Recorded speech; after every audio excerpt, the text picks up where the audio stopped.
आनंद Rathi wealth limited के deputy CEO Firoz अजीज साहब जुड़ते हुए। और फिरोज के दिखाइए, फिरोज गुड आफ्टरनून। नतीजे स्क्रीन पर लेकर आइएगा। आए साल दर साल 32-33% का जंप था, इबिटा 35% बढ़ा। सीक्वेंशली देखना चाहिए, सीक्वेंशली भी मार्जिन्स में इंप्रूवमेंट है, वो आपकी स्क्रीन पर आ रहा है। फिरोज, अच्छे Q2 नंबर्स, ग्रोथ मोमेंटम लग रहा है लार्जली इंटैक्ट, पर किस तरह की ग्रोथ अब यहां से आप लोग फोरसी कर रहे हो, देख रहे हो?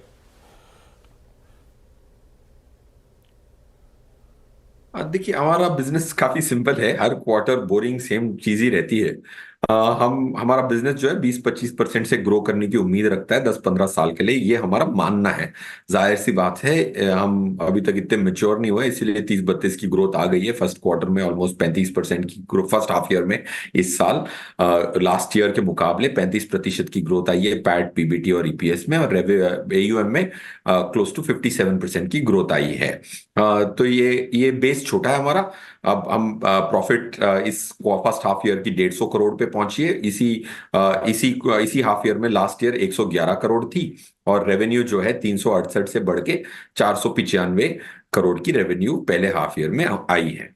सो पॉइंट वन ये कहना चाहूंगा कि हमारी जो लास्ट 12 क्वार्टर से हम लिस्टेड हैं, उसमें से पहले 2 क्वार्टर में तो कोविड की हाँ, अच्छी उछाल हाँ, थी, लोअर बेस था, उसको अगर हाँ, छोड़ भी दें तो हमारी एवरेज ठीक। Mean growth year on year 33.6% रही है, उसके ना वो तो करीबन ही मैंने, है। तो आप कह रहे हो अ, वो ठीक है, वो 33% 30% की ग्रोथ नहीं, लेकिन आने वाले फोर्सेबल फ्यूचर 10 साल तक 20-25% की ग्रोथ नॉट बैड फिरोज, अगर इस तरह की ग्रोथ आप लोग क्लॉक करते नजर आए।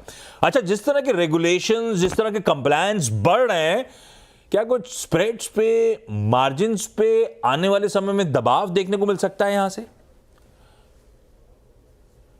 देखिए, हमारी स्प्रेड्स काफी कंसिस्टेंट रही हैं। हम ऐसे कोई हाई कमीशन प्रोडक्ट तो बेचते हैं नहीं। इंश्योरेंस प्रोडक्ट्स तो हमने 13-14 साल से किसी को लाइफ इंश्योरेंस नहीं बेची। टर्म प्लान अलग चीज होती है, अगर किसी को लाइफ कवर करना हो। इन्वेस्टमेंट बेस्ड इंश्योरेंस प्लान जिसमें 40-50% की भी upfront commission on the first year premium आ सकती है, वो नहीं बेची।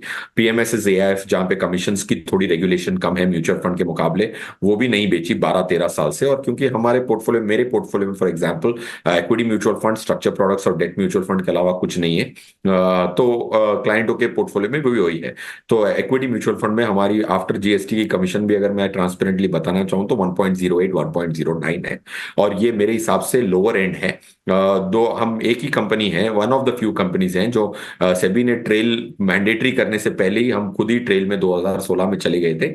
If you want to ask me, do I believe that ये जो यील्ड्स हैं वो बरकरार रहेंगी? मेरे हिसाब से हाँ, बरकरार रहेंगी। 3-4 पैसे ओके। इधर उधर हो सकते हैं जरूर, तो largely but I intact think रहने वाला है, ऐसा कुछ दिक्कत नहीं होगी यील्ड्स पे, स्प्रेड्स पे, मार्जिन्स पे।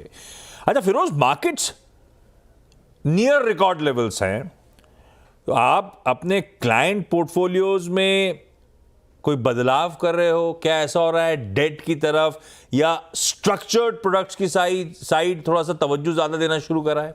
ऐसा शिफ्ट हो रहा है क्या? देखिए, हमारा जो पोर्टफोलियो हमने बनाया हुआ है, और हम 4 पोर्टफोलियो चलाते हैं।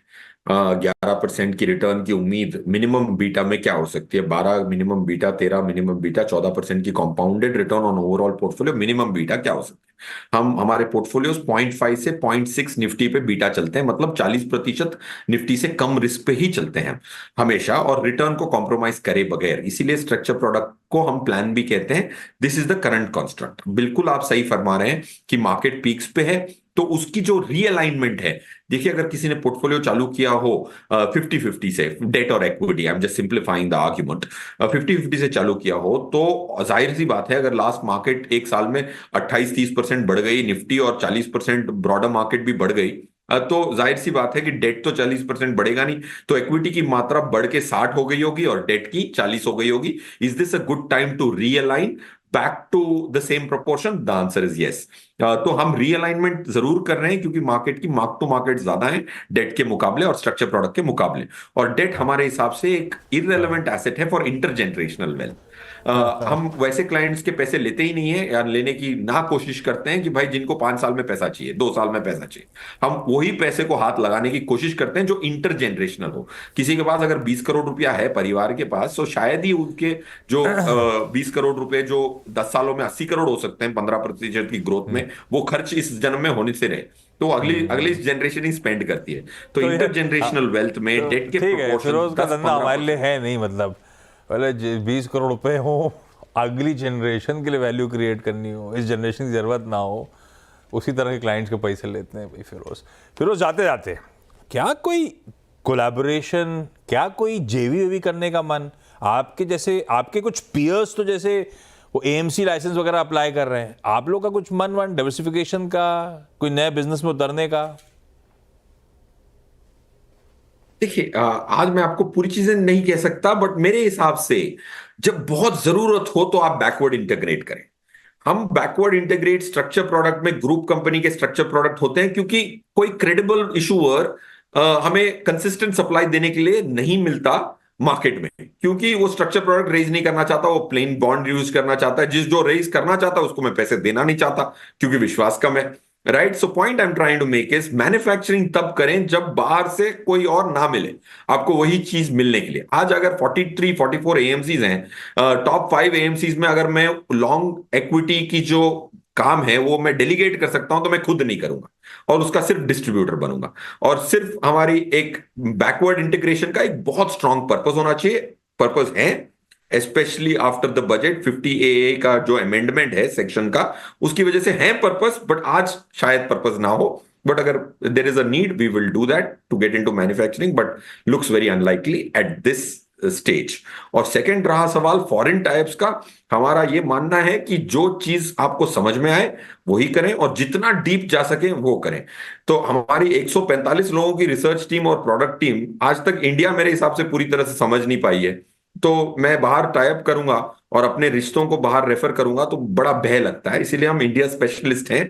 जब हमारी कंपनी में इतनी क्षमता होगी, इतनी इकोनॉमीज ऑफ स्केल होगी कि 200 लोग को मैं दुबई या सिंगापुर बिठा पाऊं, तो ग्लोबल टाइप करूंगा और एलआरएस का माध्यम से लोगों के पैसे ग्लोबली इन्वेस्ट करूंगा। जब इंडिया तो आज तक 145 लोगों में भी आज भी हम सीख ही रहे हैं। चलिए Firoz, thank you so much जुड़ने के लिए। बढ़िया नतीजे, बढ़िया margin expansion even sequentially deliver करें, कॉन्ग्रेचुलेशन उसके लिए।